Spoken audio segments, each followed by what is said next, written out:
Civil Engineering Science, the Department of Construction Management and Quantity Surveying, and last but not least, the Town and Regional Planning.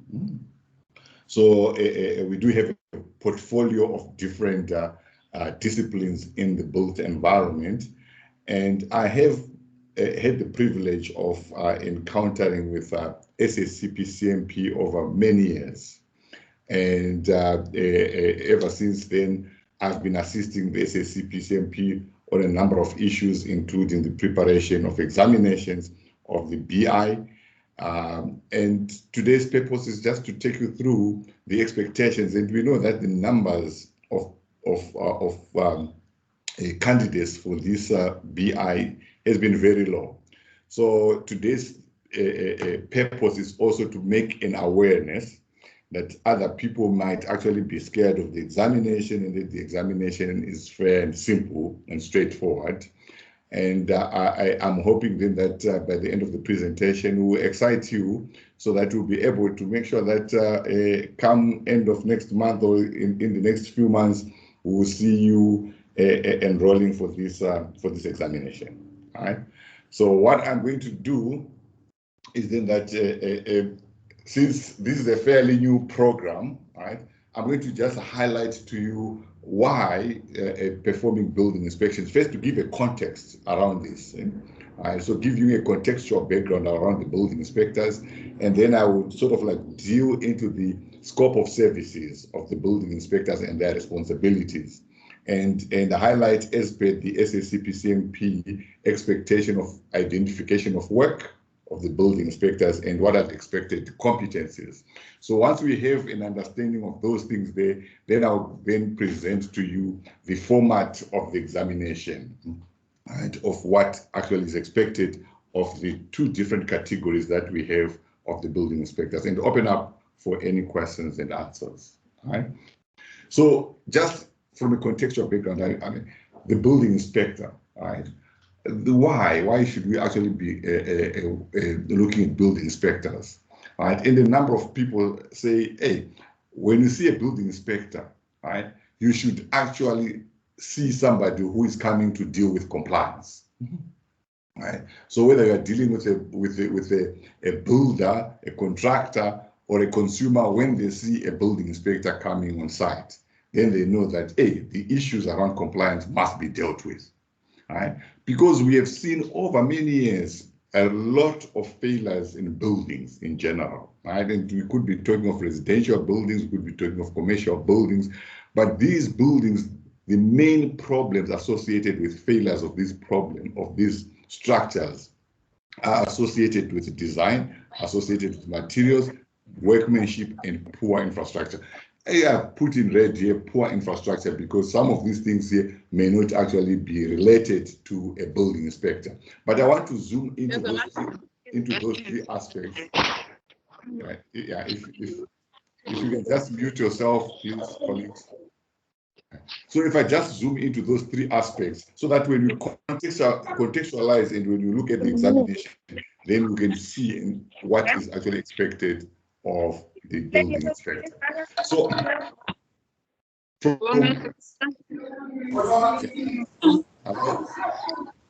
may I just request those guys, please, if you can mute yourself. Hello, everyone. So Prof. Prof,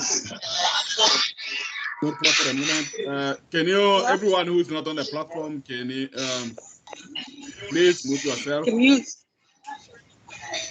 you. Or Lungi, can you mute everyone there? We'll unmute them later on. Who are not on the platform. Okay, proceed, Prof. Sorry for that. Yeah. So I was then just recapping. I said those are the three main issues that we need to focus, which is design, materials, and workmanship. Right? So then, from a design perspective, we are aware then that usually in any project, right, there is a competent person that is involved. And the competent person is the one that is responsible for all the geotechnical investigation, the design of the foundation, and the top structure that we are aware of. Right? And when we look at it from a materials perspective, we also know then that all materials that are used on a construction site must comply to a certain standard, in our case, all materials in South Africa must actually conform to the South African national standards. Right? So we have got on one end the design done by a competent person who specifies the materials, and the materials must actually conform to a certain specific South African national standard. Then the third thing, once you've got the design and you've got the materials, these things here must be implemented on the ground. We are now looking at workmanship, which means then that the building now must actually be done in compliance with the design and the materials.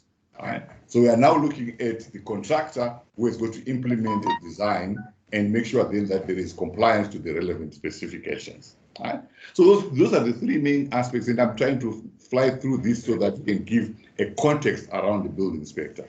But we also know that there are issues around the infrastructure. Right? Infrastructure, if not done properly, it also affects the integrity of the building, whether it be a residential, as I said, or a commercial building. Those are some of the things that we need to be able to look into. But all these things here must be done in context of the legislative environment, the building environment, right? What are the laws that are governing inspection, the construction of a building? And I want to be able to, for every inspector to be able to understand the legislative environment in which we operate. We've got the Constitution, we've got the National Building Regulations, and we've got SANS 10400, right? The SANS 10400, a very, very critical thing for us is to actually understand that there is a standard, SANS 10400, but I'm not really going to go into too much details around this figure. But to say, we have got national building regulations that must be complied with. And these national building regulations are complied with through a standard 10400. And the standard 10400 gives you ways of compliance. And the ways of compliance are either through deemed to satisfy rules, design rules, or AGROMA certification. So where does the inspector come into play? The inspector is not responsible for a design. The inspector is not responsible for materials and is not the one who is building. But the inspector's responsibility is to ensure that the construction is in compliance with whatever form of evaluation is ascribed to. So whether you're applying the deemed to satisfy rules, or you're applying a rational design, or you're applying an AGROMA certification, an inspector must actually ensure that the building is complying with these requirements. All right? Then, here are the critical documents, therefore, that every inspector must have and must understand in order for that inspector to comply with the relevant national building regulations and the SANS 10400. So SANS 10400 is issued quite a number of standards, which would range from Part A all the way to Part XA. Right? And now we know, in fact, Part XB is under production or so. So all these standards here, right, are the standards for ensuring compliance to national building regulations. And this SANS 10400, they also talk to the construction rules or the construction standards. Construction standards are given in SANS 2001 series, right, which goes from your CC2 all the way to CCT2. All these construction rules are referred to in SANS 10400. So a contractor, a competent person, and an inspector must have an understanding of SANS 10400 as well as the SANS 2001 series in order to ensure compliance to regulations. Now, with that in mind, let's now put it back into context with regards to SACPCMP building inspectors. Right? Section 18(1)(c), and for those of you who do not know SACPCMP, it is an institution, an entity that is empowered through an act of parliament. So it's a legislated state entity that regulates the project and construction management professions. So through the act, which is section 18(1)(c), it gives powers to SACPCMP, right, to establish any categories, right, which are related to the project and construction management professions. Particularly now, it also gives these powers to establish the building inspector category, right, as a foundation for professionalization of building inspectors, standardization of the scope of works, legitimizing the building inspector. Huh? So again, the question is, are the building inspectors legislated? Yes, through this act. Huh? So it gives certain powers to the building inspectors. So who are those who are employed through the building inspectors? We see then that there are many. So if you are employed with the national department, if you're employed with the provincial municipality, the National Home Builders Registration Councils, you are performing regulated inspections. And therefore, you are supposed to be registered with the SACPCMP. Private institutions as well, who are using the services of building inspectors, also needs to make sure that those inspectors are registered. So the building inspector, right? If you now come to the scope of services, there are two categories of building inspectors. One is the PR building inspector. This is a professional building inspector like any other PR. So if you are going to look at the PRCPM professional construction project manager, a professional construction manager, a professional engineer, a professional architect, we have all, SACPCMP has also established a category of professional building inspector at that same level, right? And this professional building inspector has no restrictions on what to inspect, right? Anything that falls under a building is defined in the national building regulations, right? The PR building inspector has got responsibilities of actually inspecting these buildings. Then there's a second category, which is then the certified building inspector. The certified building inspector also does the same type of work as the PR building inspector, with the exception that the certified building inspector, the capability is only restricted to two-story buildings. So anything that is a single story and up to two-story buildings, that is the responsibility of a certified building inspector. And whereas the PR building inspector covers all the works. All right. So then we get then to say, okay, then what is the expectation? What are the building inspector responsibilities? Number one, as a building inspector, one must have an understanding of national, provincial, and municipal acts, must understand the national building codes, your standards and specifications, issues related to law enforcement, because there are certain powers given to the inspector to address any non-compliances to the building codes and the building acts, right? Ensuring that inspection processes, right, meet critical issues on structural safety and fire protection, energy savings. These are the issues that the building inspector has. Because of that, this building inspector must have good communication skills, must be able to coordinate with other departments, must be able to advise on any building-related issues, promptly addressing complaints that are related to any building envelope. All right? So the building inspector also must understand documentation processes. This inspector must be able to give assurance. That is, give assurance that building projects achieve legal building certification. Right? Second, yes, it must be able to issue any relevant certificates of occupancies, be able to do site inspection reports, but must also be able to go and stand in any court of law as a building inspector and defend the decisions taken by that building inspector. Right? Principles of quality control and quality assurance on site must be able to understand that, because we are operating at a PR level. As a professional building inspector or a certified building inspector, the principles of quality control and what is the difference between quality control and quality assurance must be understood. But over and above that, right, we know that there are certain other categories of construction health and safety, like your construction health and safety officer, managers, agents, etc. But the building inspector does not mean that he or she must not understand principles and the requirements of construction health and safety. Right? That is also a requirement. You are going on site, you have got to understand construction and health practices. And we are moving into the fourth industrial revolution. There are new technologies coming on board. The building inspector must understand innovative construction building technologies. So based on that, what are the identification of work that the building inspector is expected to do? Right? So if you look now at all the stages of construction, Right? Stage 1, where you are doing your planning, design, etc. The building inspector is not actually involved in those processes.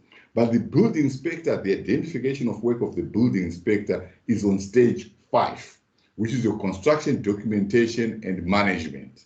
So what do you expect of a building inspector just before construction and during construction and probably post-construction?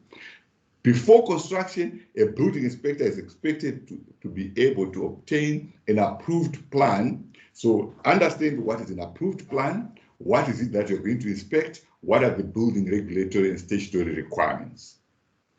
During construction now, this is where you are physically going on site. You must be able to inspect the ground, right? Is the ground suitable for as specified by the competent person? Right? For the foundation requirements, inspect the quality of the building construction, and read through the one special word that I've put here. Inspect the quality of the building construction with respect to foundation, brickwork, roof structure, and services to ensure compliance. And that is the critical, to ensure compliance with what? Compliance with either a rational design, deemed to satisfy rules, or performance requirements stipulated by AGROMA certification. That is ensuring compliance. Thirdly, verify. You've got to verify levels, alignment, and elevation of structures. Identify and respond. Not only identify and respond. Responding to what? To any non-compliances in building construction. Select and use relevant instruments. So one is expected to also look at building materials and products and use relevant instrumentation, right, to test if required, or to ask for certain tests to be conducted, right, to ensure building materials and products comply to requirements. Identify and record and compile reports, right? Ability to interpret drawings. So you get on a construction site, yes, you must be able to read drawings, construction drawings, interpret those construction drawings, right? And if you are a PR building inspector, it might be a multi-story buildings, right? And if it is a multi-story building, are you able to actually understand the drawings and interpret those drawings? Is it a concrete structure? Is it a steel structure? Is it a timber frame structure? You must be able to understand those drawings. Understand the different appropriate building methods, your materials and techniques, right?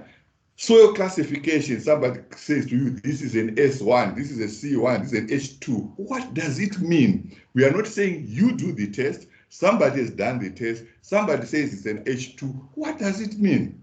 What kind of foundation would you expect to see on an H2 soil? Right? Understand the application of relevant science standard and non-conventional construction methods. Non-conventional is what? Your non-conventional is your innovative building technologies. You must be able to understand them. You must be able to interpret them and ensure that the construction is complying with that. Supporting documents and photographic evidence for inspection, understanding and application of legal processes. Inevitably, there's a structural failure. There's a building has fallen down, right? The case ends up in court. If we end up in court, the competent person is going to be called up, the contractor is going to be called up, the building inspector must be called up, and the building inspector must be able to account for the decisions that he or she took on a construction site. Understand and the application of investigative techniques and procedures. So it is based on that now, and I try to cover that as quickly as possible, just to give you a framework of what a building inspector is, what is a certified inspector is. So the examination of the SACPCMP is to try now and say, do you understand all these things here? Right? It's not about trying to catch you, but it's a question of understanding the principles behind the construction processes, right? Particularly focusing on stage 5, which is where a building inspector is supposed to be actually focusing more on. Right? So the examination is actually structured in four sections. So we've got section A, which is your multiple choice question. Section B talks to the legislative environment. Section C deals with technical questions, and section D is a scenario-based question. So I'm just going to go through it a little bit more detail around these sections. And the time allocated for this examination is 3 hours. It is an open book examination, from the sense that you bring in your SANS 10400 and 2001 series. Why is that so? And I'm going back to that high-level thing that I spoke about, the SANS 10400 and the SANS 2001 series, because the questions will be related to these issues, making sure that you understand how these documents are implemented on site. SANS 10400 and 2001 series, you have got to bring those standards with you. All right? So let's get into a bit detail on the questions. So section A is a multiple choice question. As I said, it carries about 30 marks. So you have 30 questions, 30 multiple choice questions. And what are these questions? What do they cover? They cover general building practice and materials technology. All right? So this is where we just have, do you understand in general, the building technology? What is it? Materials technology, what is it? Let's give us an example here. One would pose up a question, with storage, the strength of cement, what happens to the strength of cement? Right? When you store it, does it increase? Does it decrease? Does it remain the same? None of the above. It's a multiple choice question. Right? So this is testing you when you see cement on the site, right, and you live there. When you've left it for a couple of days, months, years, what happens to the strength of cement? Right? It's an understanding, because there you get on site and somebody says to you, I bought this cement last year, 2 years ago. I bought this cement only yesterday. What does it do? So here we are looking at general understanding of building materials, general understanding of construction technologies on a specific site. So there are 30 multiple choice questions, and you need to have a good understanding of building technology and materials technology. Then section B, legislative environment. I talked about the legislation. Right? So you need now to be able to tell us, do you understand this legislative environment? Right? In the legislative environment, there are many role players there. You have role players such as your SABS. You have got role players such as your Agroma South Africa, the National Home Builders Registration Council. You have got other professional institutions such as your SACPCMP. You have got your the Engineering Council. You've got the architects, etc. The QSs, all those things. Do you understand their roles? What do they do? All right. So you have got a couple of mixed questions under this. True and false questions, as well as just, do you understand, if you see SACPCMP, say, what do they actually do within this context? Right? What is their role in the context of the built environment? What are the roles of those engineers? What do they do? What is a competent person? What do they do? Right? It's not really you are going to be able to do their function, but do you understand the environment in which you actually operate? Right? You have got South African national standards. What are they? Right? What's the difference between the South African national standards and the SABS? And a lot of people actually confuse. You get people saying SABS is a standard. Right? SABS is not a standard. Right? So we need to be able, for you to be able to articulate and understand these issues around the legislative environment. Right? So we've got true, false questions. For example, a true, false question might be, no person shall erect any building, with the exception of houses, without the prior approval in writing of the local authority. Is this a true statement or is it a false statement? It's for you to understand. Tell us, is it a true statement or is it a false statement? It gives us a general idea that do you understand also your legislative environment. All right. Then section C, which then the technical questions, we are getting into a little bit more now around the technical questions. Now we are asking you more descriptive technical questions. Right? We want to understand, do you have a good understanding of drawings? Right? So what kind of questions are we looking at here? For instance, we might be able to just ask, what is collapsible soil? As an inspector, when you get on site, You are not doing a soils test, but you should be able to quickly identify, I see clay, I see a collapsible soil or something that looks like collapsible soil, I see something that looks like a rock, I see, right? Can you differentiate? And you can request, say, this site here does not, I see a strip foundation and yet I see heaving, something that looks like heaving clay. What is heaving clay? Right? So you need to be able, now we are now getting into those details for you to be able to see and understand and tell us if you've got a good understanding of those things. But we'll also give you some drawings, sections of drawings, and say, interpret this drawing. Right? So we can throw in some reinforcement for you. Hey, what is that? Right? Some stirrups there, what is that? Right? So you're on a site, here's a drawing. Right? Interpret for us. What is that? You must be able to tell me, no, that is reinforcement. Or I ask you, hey, they said Y16. What does Y16 stand for? Right? You are on a site, it's saying R10. What is R10? Right? So here we are asking you now, there's a contour map. There's a contour map. Can you understand contours? Right? The ground is sloping this way. Can you tell me which way is the ground sloping? Is it sloping this way based on the contour map that I give you? You are an inspector, you are there on site, you take a drawing, you must be able to say, the ground is sloping this way, and I can interpret the contour drawings, right? On the drawing. So all these things, we are now getting into those technical details. You are a PR, you must be able to understand these things in much more detail. Right? Then the last section, which carries a hell lot of more marks than any of the other sections, is then the scenario-based question. The scenario-based question, we are now saying, we will give you a typical scenario, right? We will give you a plan of a building, right? You are on site, here is a plan of a building, read through and understand this building, and now tell me, you are, as an inspector, you've gone on site, is this building conforming to the requirements of a rational design, agroma certification, or deemed under the competent person, rational design?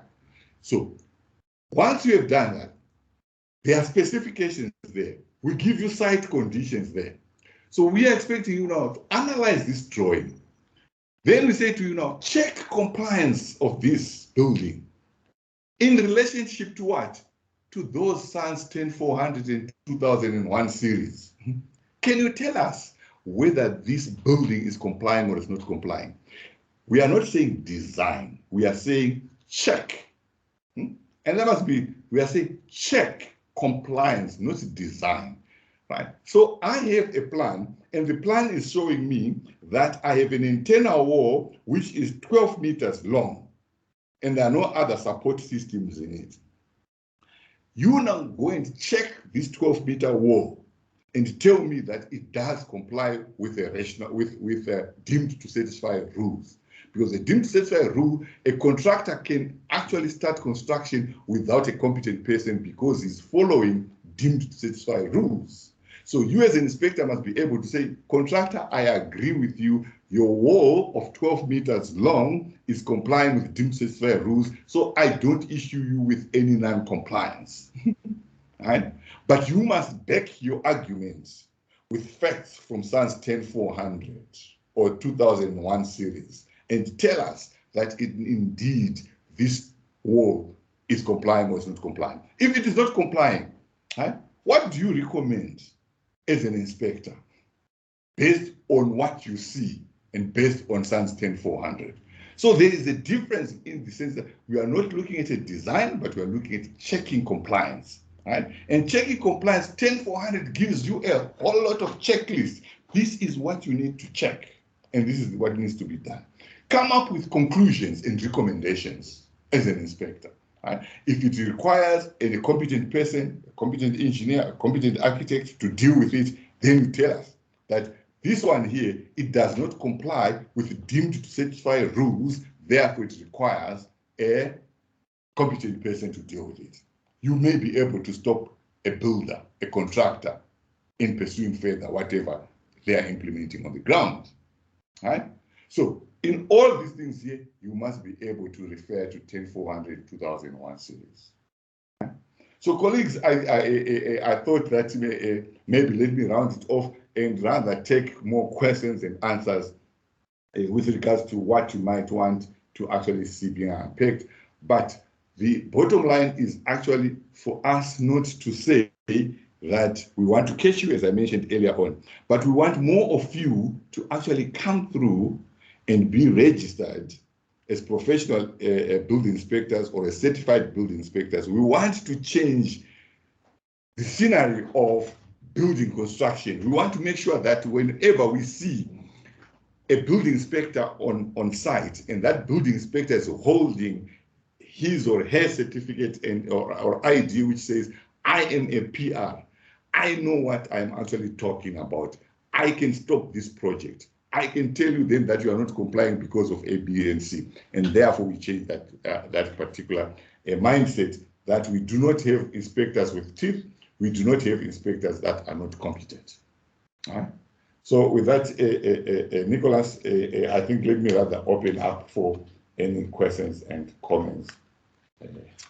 Okay, thank you so much, Prof. We have Lungile is the first. We'll take it in that order.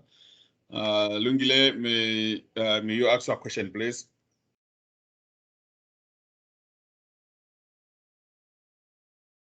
Unmute yourself, Lungile.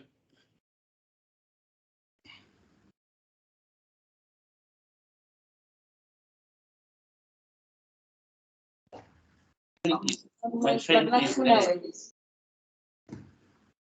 yes, proceed, Lungile.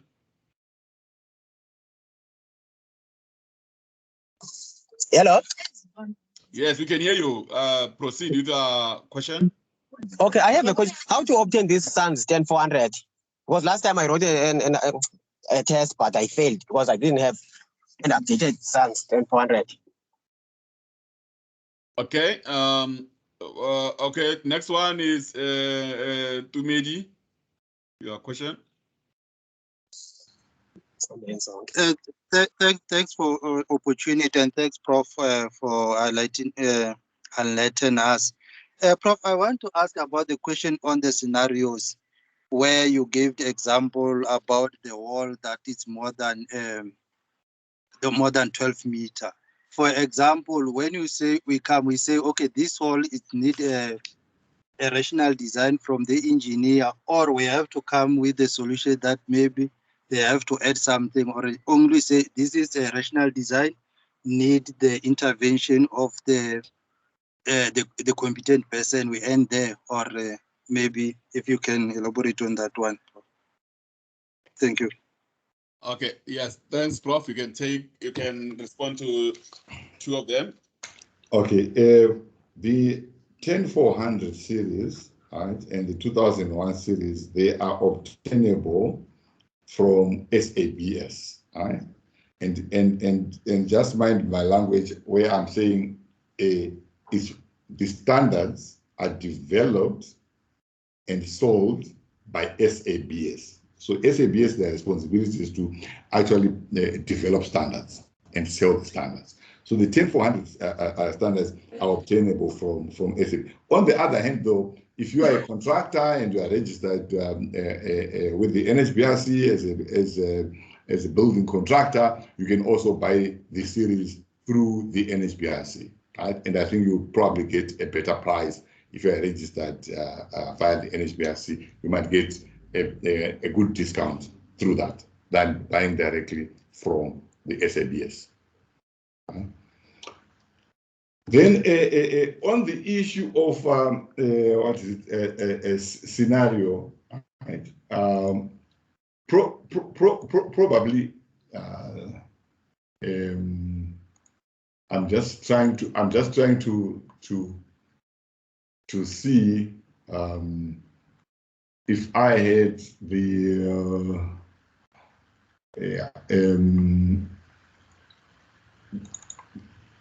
I don't know if you can still see my screen. So this is, for example, part K. All right. of SANS 10400. I've just picked up any of these standards, or maybe I should probably have started maybe with part H or so, just to highlight a certain point. Let me try part H. All right. So part H is your foundations. All right. And when you go through any of these standards here, they have certain specific details that they give you. All right.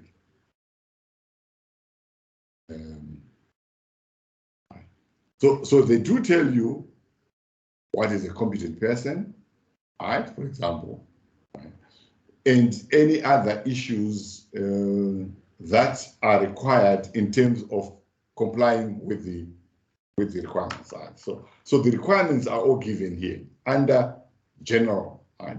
So you've got all the general requirements specific to geotechnical investigations. Right? But if you're now to go to try and go and deal with this part K and see what is the applicability of part K.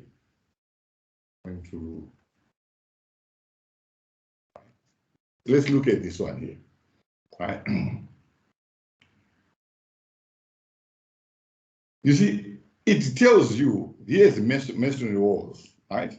And then it tells you the applicability. It says you can use this, right? The requirements of 4.2 apply only to men that are not exposed to severe wind loadings, etc., etc. And in case of single-story buildings or the upper story, whatever. Right? So it tells you the conditions that, for instance, that the span of the roof trusses between supporting walls must not exceed 6 meters. Must not exceed, let's say, 8 meters or so. These are the requirements that you are actually given, right? And we tell you in the examination, for example, that go to this particular section of the standard and tell me whether this building is conforming to these requirements. Right? So what do you have to do? You must check your drawing against these requirements. Right? And if these requirements are not met, then in that case, again, the standard will probably tell you and give you different alternatives. Or in a case where it's beyond the responsibility of an inspector, then the reference must be made to say, now consult a competent person. Right? But in the standard also, it does tell you then that, hey, you know what? You can either use this or use that. Right? All the information is given here. Roof covering must not exceed 80 kilograms per square meter. The span must not exceed 6 meters. Now you have a plan and you are saying to yourself, is the span exceeding 6 meters? Yes or no? If it is exceeding 6 meters, then it's no longer deemed to satisfy a rule. It's no longer complying with this is what you call the deemed to satisfy rule. Right? So if you are exceeding what is mentioned here, it means it's no longer it's now beyond the deemed to satisfy rules. It now requires a competent person to come up with the solution. Right? So all the information that is required in these specific areas here is all given in here. So when you are going out there as an inspector, you should be able then to ascertain and validate whether the information that you are given here is correct or not correct. I don't know if I have answered your question or not. To me, is it to me there? Okay, Prof. Yes, we have the next one. I hope so. But we have now Moses Mpilo. What is your question, Moses? Good afternoon, colleagues. Good afternoon, Prof. I've got 2 or 3 questions here. My first question is this kind of test. Do we write the same test for professional building inspector and certified building inspector, or is 2 separate kind of test but with the same format? And also number 2 will be how long is the duration of the test during exam? And the last one will be the application platform, when somebody wants to write, where do they make an application to write the test? All right. Thanks, Moses. The last question I'll leave it to Nick to explain that the application process for the examination. At the moment, we do have the same examination for PR building inspector and the certified building inspector. The difference only comes through the experience that you've had when they separate whether you're a PR building inspector or a certified building inspector. But when it comes to the examination, right, whether we're talking of cement is cement, so therefore the questions are exactly the same for a PR building inspector and the certified building inspector. The duration, as I indicated, maybe you might have missed it, Moses. I did say that the duration of it is 3 hours. Right? So it is a 3-hour examination, open book. Bring all the standards with you, and bring your calculator with you. Mr. Malibane, if you want to take the application process.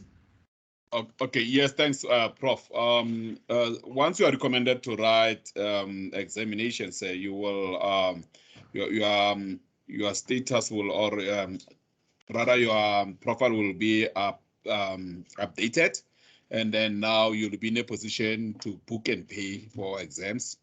If you are recommended now, you'll book and pay, and the system will allow you to be in that stage where you can book and pay the exams. I think that's what's going to happen. The dates are open for now. You can book and pay if you are recommended for examinations. It's just on your profile. I thank you. The next person will be Sandile Twala. Thank you very much. Mine will be just a comment to say that can you also look on the chat box? There are question posed there. Thank you. All right. Thank you. All right. Okay. Thank you as well for that, Sandile. Now we are going to refill it. Thank you so much. Good afternoon, everyone. Just a question of clarity. In terms of the building inspector registration, I've seen quite a lot of information on the SACAP and the SACPMP. So what is the vast difference between the two? How does an inspector make a decision to register with either or can one take the both of them at the same time? Thank you. Okay. I think that one actually it was clarified recently. I guess you are referring to the SACPCMP, isn't it? To building controllers. So the SACPCMP register building inspectors, and then the SACPCMP one, the architects, they register building controllers. Those one they have to do with the plans and so on. While inspectors here, you are doing the building itself. You are inspecting the building, the construction building, and then those ones they are dealing with the plans at a municipal level, and then the approval of those plans for the purpose of course being constructed. While you'll be if your scope of services is to inspect the building, the physical building, then yes, you need to register with the council. Prof, I don't know whether you want to add on to that. Yeah, correct. The one that you're talking about, the building control officers, those are legislated through the National Building Regulations and Building Standards Act, right? And that is actually to perform the building control functions. And here we're talking, as you said, Mr. Malibane, we're talking about the construction processes, right? And management of the construction from those perspectives that I've actually indicated in my presentation. Okay, thank you so much, Linda. The next question, sir. Yes. Thanks a lot. It's two questions. Actually, the other one is a follow-up. The type of calculator that is required, is it a scientific calculator or there's any special calculator that will be needed? And secondly is the experience for a certified building inspector, and then the experience, the duration for the professional inspector. Thank you.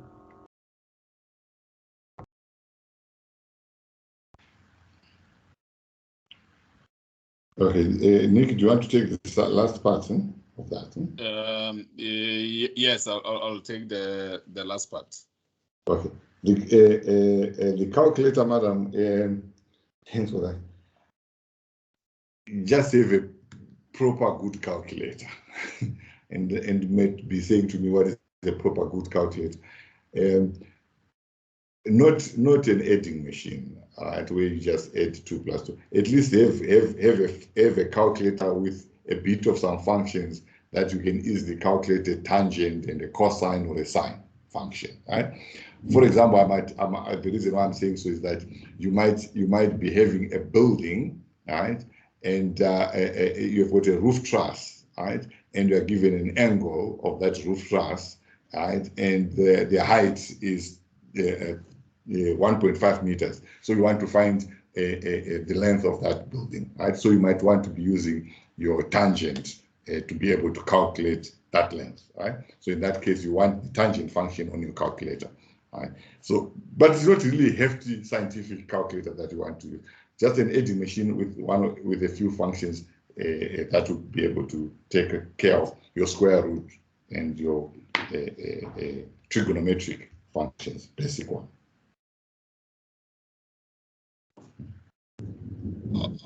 Okay, thank you, Prof.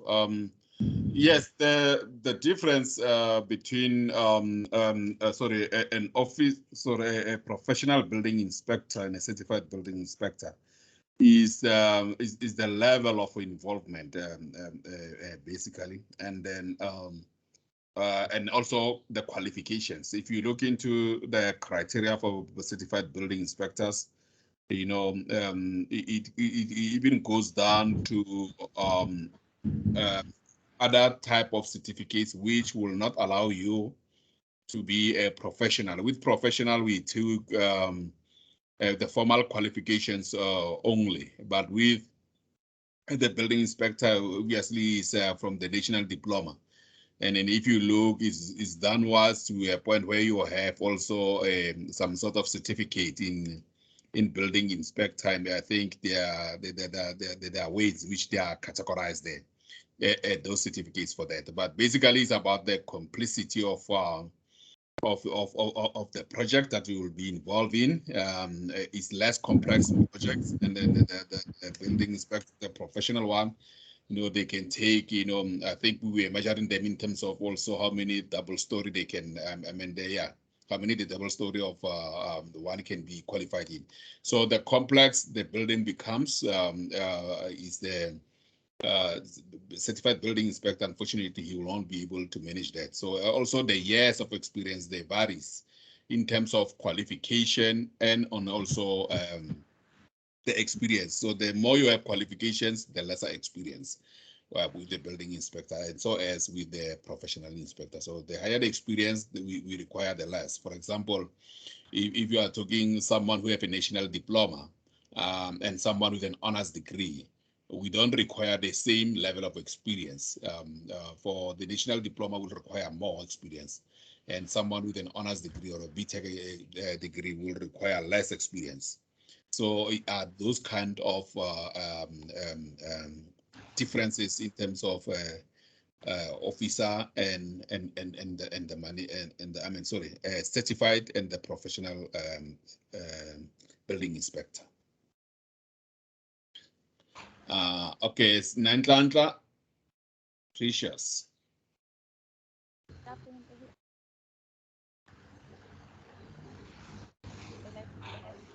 Yeah, you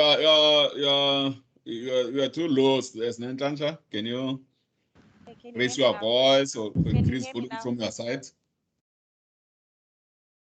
Hello, can you hear me? Yes, yes, we can hear you now. Okay, I was just saying thank you, Prof, for the presentation. I think it highlighted a lot of issues that we've been facing.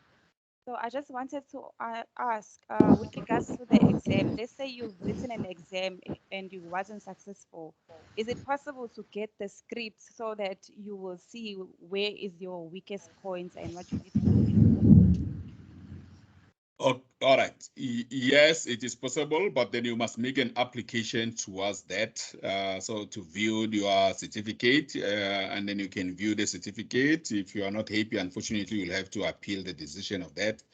But for viewing, as you will be receiving, once you make a request, you'll receive a form for that. You read through the form. What is it that is going to be provided, under what conditions going to be provided? The form, I think, detailed the whole process for it. But what cannot be provided, obviously, is a memorandum of answers to that questions. That one won't be provided. It's only the question paper and your script, so that you can see where you went wrong. Right. Thank you. Musa Nkosi.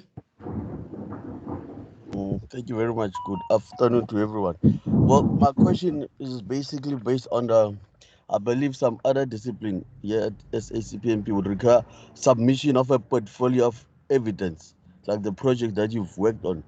I would like to find out, let's say I've been like working for, let's say, 10 years, but my main focus was only on like 2-story buildings or houses. But now I have a bachelor's degree and more than 10, 11 years experience, and I want to apply for the professional building inspector. Will that not limit me regarding the portfolio of evidence? Thank you. Yeah. Okay. Thanks, Musa. Remember two things. Two characteristics of a profession is a qualification, and also is a competence. So now, where do you get competence? Competence, you get it through practice, meaning that for you to be competent in something, you need to have done it all over again, more than once, and you get the experience of how to do it best. Now, let's say the experience that is required for professional inspector, you have never done that. But that's what you want, that's what you aspire to be. Unfortunately, even if you have qualification, but the experience part of it is something that you should have it. You must have that exposure. Aspiring for that is not sufficient, because it's how you measure competence. So you will still need to require, even if we can come with portfolio of evidence, the question is, have you done that? Were you exposed to that kind of a project? That is a determining factor of whether you will be competent or not, in terms of the roles that you are playing. Prof, can you have a bite at this one also? Yeah, I think I agree with you there. Obviously, when one is also done, you are saying you've got a bachelor's degree and 10 years experience. The assessors, they are not also rigid, because in some cases, when they have to look at the experience of what you have done, right, it's also has to deal with the complexity, because it might be a single double-story building, right, but with lots of complexities. With lots of complexities around it, right? And one might have dealt with a 5-10-story building, but it is quite a straightforward building, right? So one actually reviews that whole portfolio and say, okay, what is it that you're actually exposed to when you're actually looking at a single-story building or these double-story buildings, right? But it must not be a complete four walls and an internal wall. And you're telling me then that all your last 10 years, every day you'll be dealing and inspecting 4 walls and an internal wall, right? And you want to be a PR from that perspective. But if you show the complexity of the project, right, even though it's a single story or double story, then that is acceptable kind of portfolio of evidence. Okay. Thanks, Prof. We are going to Musoto Budau. Thank you very much. Thank you to Professor for a very rich and informative presentation. You, for a moment, Prof, reminded me of your days elsewhere. My question is regarding the services that a PR building inspector is to offer. And I want to check if legislation allows between a partial building inspection service and a full inspection service. And I'm asking this question because you might have a scenario where on a project, an engineer is, say, responsible for the foundations and the roof. And obviously, in the eyes of the client, if you come in as a building inspector and you want to do those parts as well, it obviously becomes duplication of sorts. So I wanted to check if one is able to offer partial inspection services, if that be the case. Thank you. Yeah, thanks, Montano, and I can see where you are coming from. You see, I do understand that, and you are absolutely right, because remember, on a building, typically you might have a number of professionals involved in the process, right? And an engineer might have done his foundation, and he still has got to take accountability of what he has inspected or what he has designed and inspected, right? Now, the role of a building inspector is to ensure then that whatever, whether the engineer is there or is not there, but what the builder is putting in place is in compliance with what the competent person has put as specifications. And in the absence of a competent person, that's when then the inspector must rely on the team to satisfy rules. Right? So yes, the partial, let's call it, as you are saying, partial building inspection services. Yes, it is there, all right, but it does not mean then that as a building inspector, you are on a site, you find that then that something is not being done in accordance with the engineer specifications. Then you say, the engineer is going to take responsibility. Then that inspector must issue non-compliances because it's not complying with the rational design, right? But however, if the competent person is there and has provided a new rational design, then the builder must now comply with the new rational design, and the inspector will not be taken accountable for the changes that has been made by the competent person. Right? But it is a very interesting question and comment that you've made, Montano. Thanks. Thanks, Prof. We are going to Kenneth now. There's Andy Lane. I'm not sure if and Kenneth. It's alphabetical, in alphabetical order. Yes, I see. Kenneth. Good morning, sir. Yes, it's good afternoon. My question is very simple. Yes, I would like to ask, how many marks must you get in order to be declared competent? Okay, it's 60 marks, 60 points. Okay, thank you. Thank you.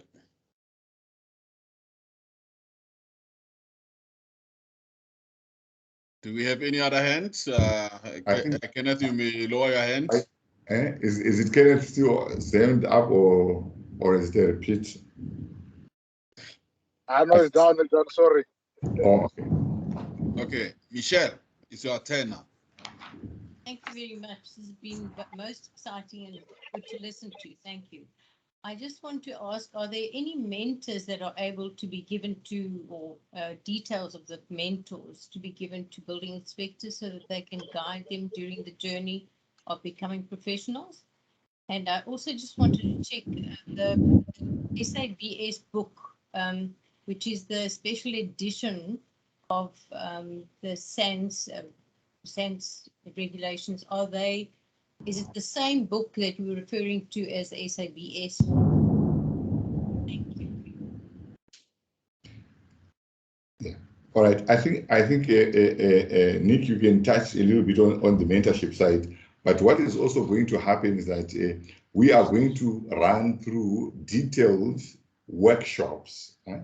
see, this today's one is just a high level to tell you what is the expectation from the exam point of view. But we have also discussed with SACPCMP that probably we need to actually do working sessions, right, where we can actually take through potential candidates in detail, technical. Now we talk technical issues in that session, right? So those workshops will probably be coming soon, quite fairly soon, to prepare you in much more detail for the examination. Right?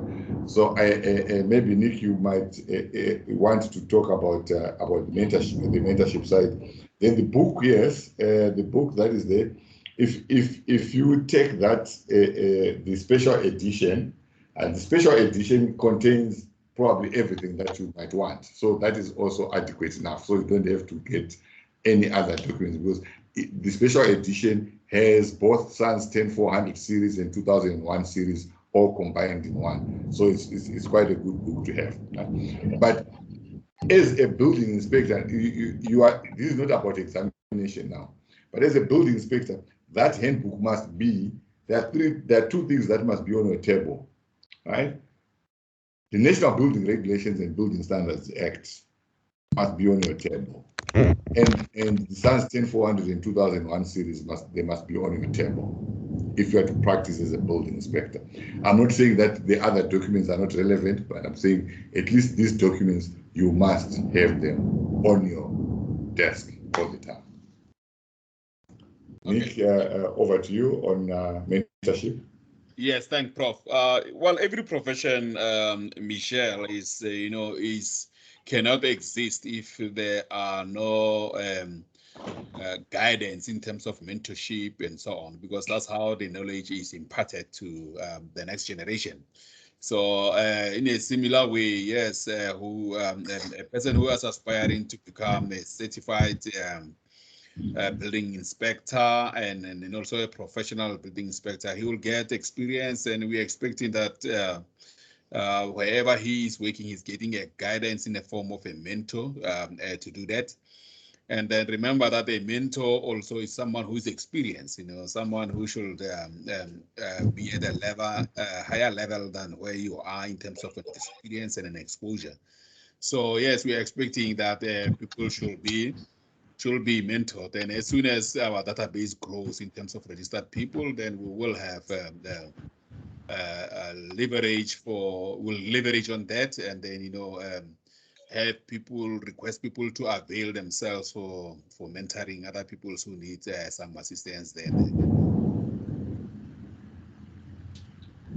Thank you.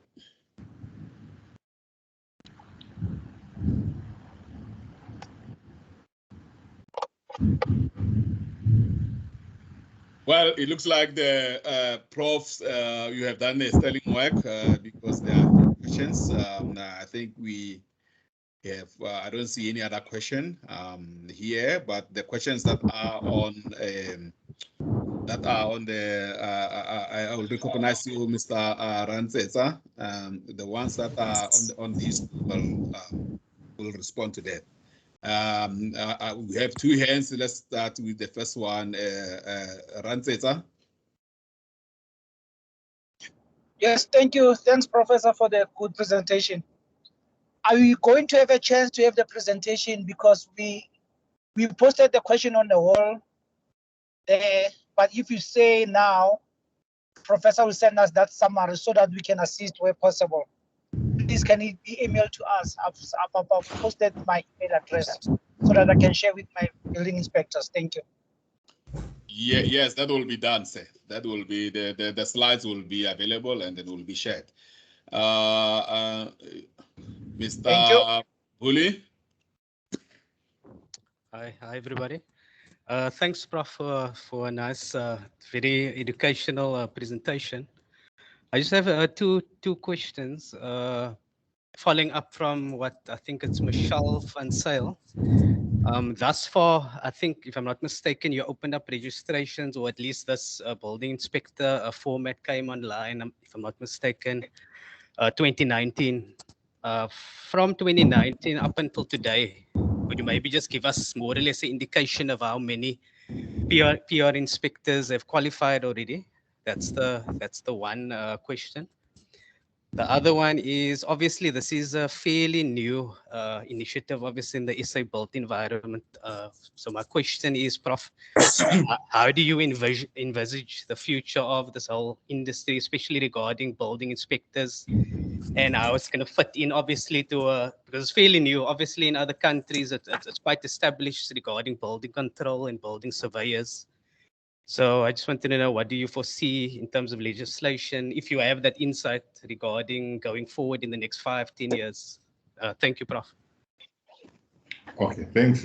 I think the first part, maybe Nick, you might have the statistics around how many have applied, but to my knowledge, there are very few. There are very few candidates that have applied, and that is the reason why we are actually having this session, because we are actually saying to the candidates out there that it is not difficult to be registered. We are not.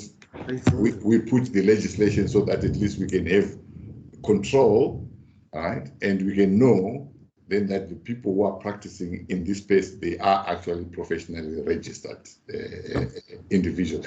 So that at least what would happen is then that if somebody, just like any other discipline, your architects, your engineers, your QSs, right, you must work in accordance to certain code of ethics, right, and you'll be disciplined by the relevant professional body if you do not comply with certain ethics. But currently, at the moment, if somebody is going to do a building inspection and is not registered, who takes control over that? Nobody. Who disciplines that inspection? Nobody. Right. So the future that we see, that I see in terms of the PR, is exactly the same future as any other professionals, where you actually have proper reservation of work, right, for the building inspectors. Nobody being able to go and practice as a building inspector, right, and being able to issue the relevant certificates of occupancies or that the building complies with the relevant regulations, etc., without being certified. So with a reservation of work, right, also comes in the professional fees related to doing certain types of works. So I think that this is a beginning, yes, but the future is then that the PR is being pegged at the same level as any other professional registration status in the country, right? And there's a bright future to be registered as a professional building inspector. But Nick, if you want to respond to if you've got the stats of how many are registered at the moment. Thanks, Prof. I don't have stats readily available, but we have a number of applications that we have received from the building inspectors. And another thing is we have just recently, I think November last year, clarified the issue that was causing confusion between the registration of SACPCMP and SACP. And then a media statement was issued, a joint media statement was issued, where that clarification was, that confusion was clear. Now, that also installed some of the applications, but as of this stage, as of now, we have up to about 6 professionals are waiting to be interviewed, meaning that they have passed their examinations, and then what is outstanding is their interview. By the end of before the end of March, we will have arranged for their interviews, and then from there they will be having the first registrations. But yes, the people who, and also certified building inspectors. And another thing was also the high rate of failure in terms of the examinations also. And that is why we have organized this workshop, so that we can clarify whatever that needs to be clarified in terms of what is required for the exam taker to take the exams to come fully prepared, because I think the issue of preparedness also they are contributing towards this. But yes, the numbers are still low, but they will grow as a result of that joint statement, where now it is clear to the practitioners there, because others, they have already applied with SACP, but they belong here. And we also have some who are building controllers who are applied with us, yet they belong to SACPCMP. So we are redirecting, they are also redirecting that kind of applications. And then we will have more increase in terms of the numbers going forward. Zanele, your questions, please. Good day, Prof. I'm asking when are the next date for the exams? Okay. Well, if you are recommended for examinations, there are the dates there. I think is the 2 and 3. I think in counting is about 2. I don't know where you are calling from. I mean, KZN. Yeah, KZN. Yes, it might be the 3rd or 4th. But check if you go to your profile, you will see the dates are open there for examination. Oh, okay, no problem. Yeah. Okay. Thank you so much. Okay, thank you.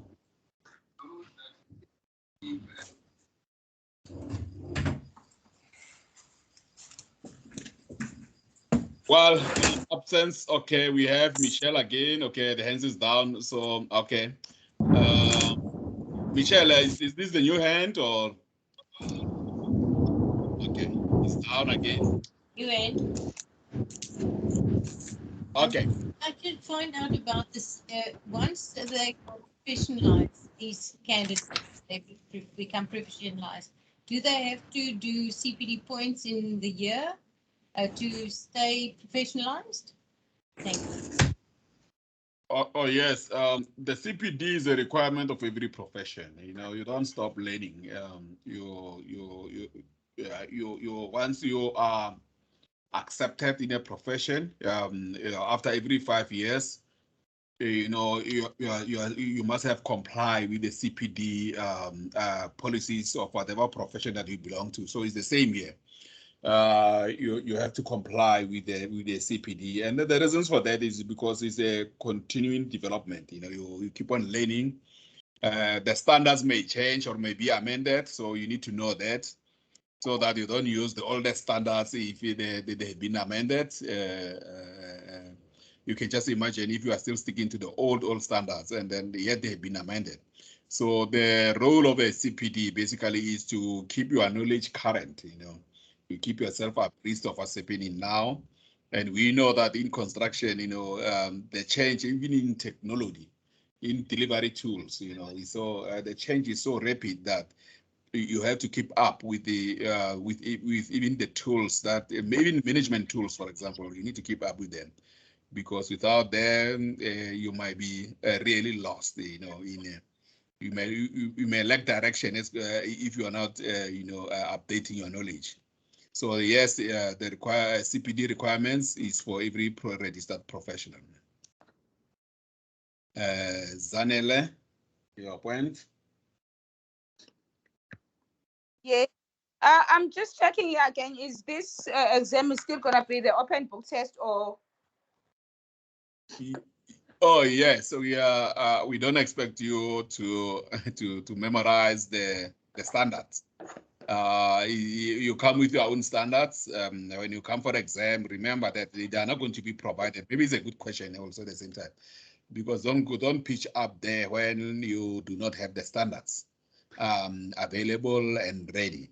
You know, come with your own standards, and then because it's for you to make reference to the standard. So it's the nature of your exams. You have to make reference to the standards, to different standards. So it is come with more than one year. Okay, and another thing, what exactly books that we need? Because last time when I went to Durban to write, I had no idea that it's an open book. So which one we need exactly for the exam? Okay, Prof, can you take that one to be specific? Okay, I thought I did indicate, madam. I said all this, the SANS 10400 series and the 2001 series. But there's a lady, I think it was Michelle, who asked and said there is a book which is written as a special book for builders or something, for builders. It has got a collection of all the 10400 and the 2001. They are all contained in one booklet. But you can get them from SABS or if you are registered with the NHBRC, you can go and buy it from the NHBRC. If you buy it from the NHBRC, you may actually score, because then it's cheaper than buying through SAPS. So that good book from NHBRC, it's called? The title, just hold on a second, madam. All right, it's called SA, but if you get there, there's only one collection they'll give it to you. It's called SANS Collection for Home Builders. Collection for all, okay. For home builders, right? But it applies to it. It also applies even if you are dealing with any other structure, right? So it's more. Yeah.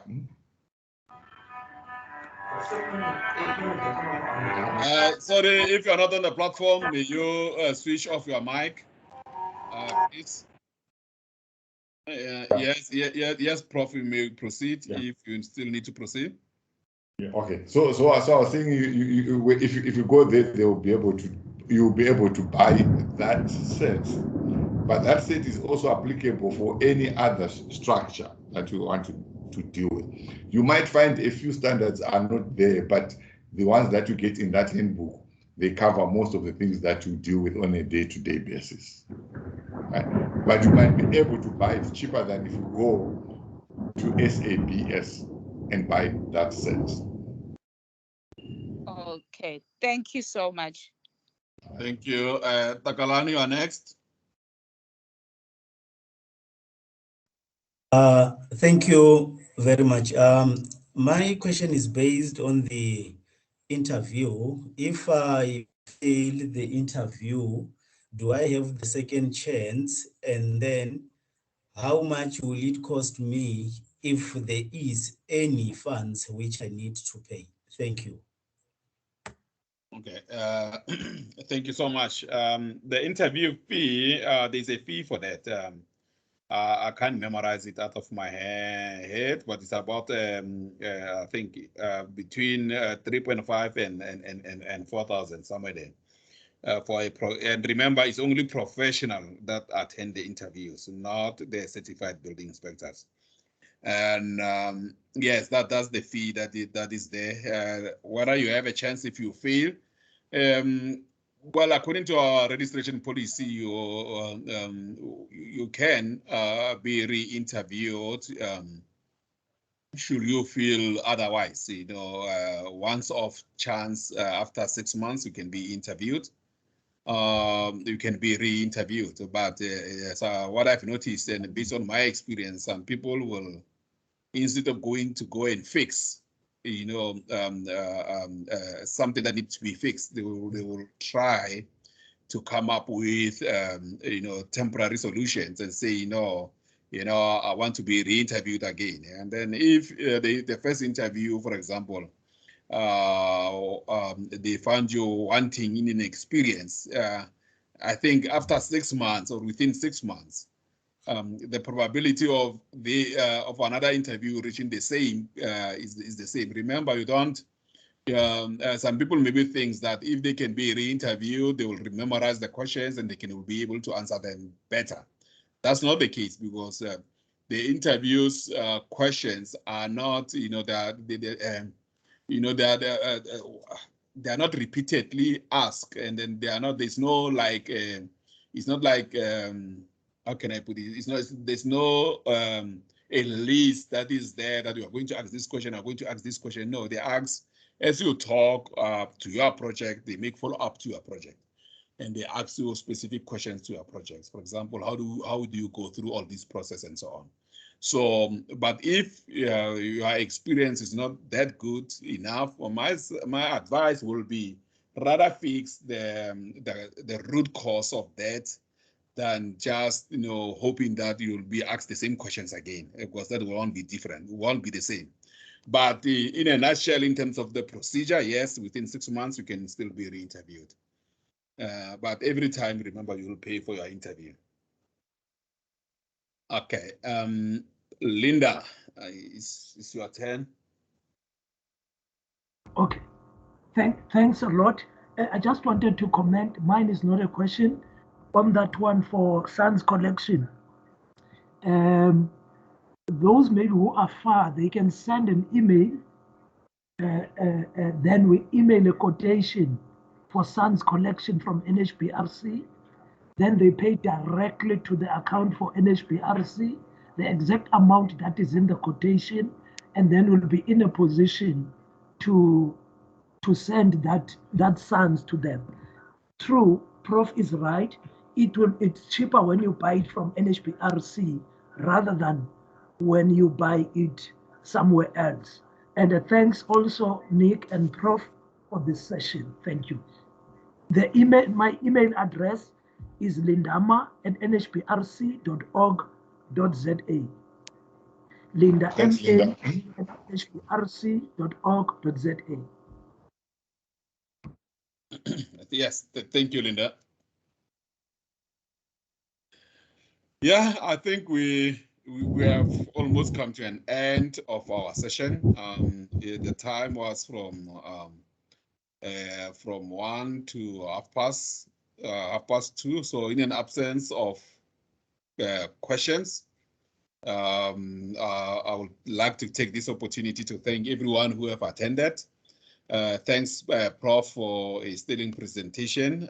I think it make it easier. Linda, I suppose is not in your hand because we are about to close. Linda, Mabinda is the old hand, isn't it? Before I close. Take it down. Okay, thank you. So thank you for everyone for attending the workshop. It was really a good one.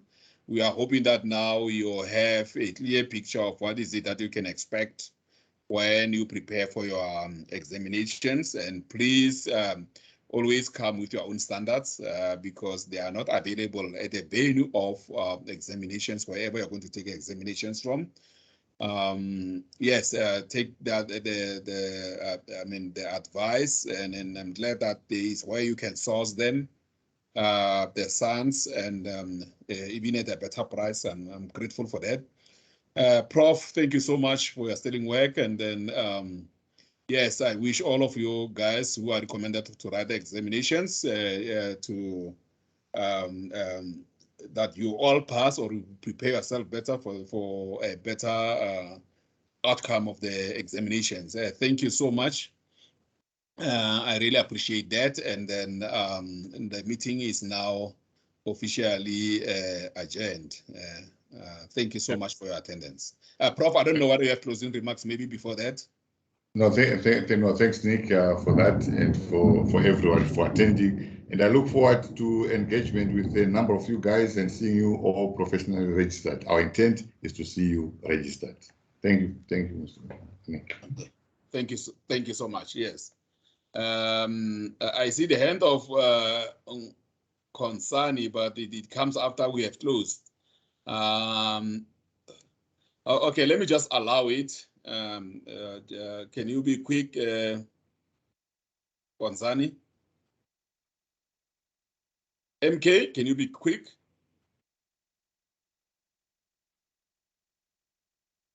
You are muted.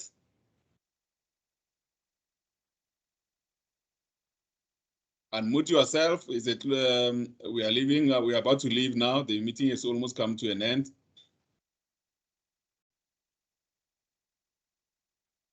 Okay, we are not winning with Mfuneko there. Probably you can just write your in a chat and write your questions there. Well, let me not delay everyone in that case. Yes, the meeting is officially adjourned. Thank you very much for your attending the meeting. Thank you. Thank you. All right.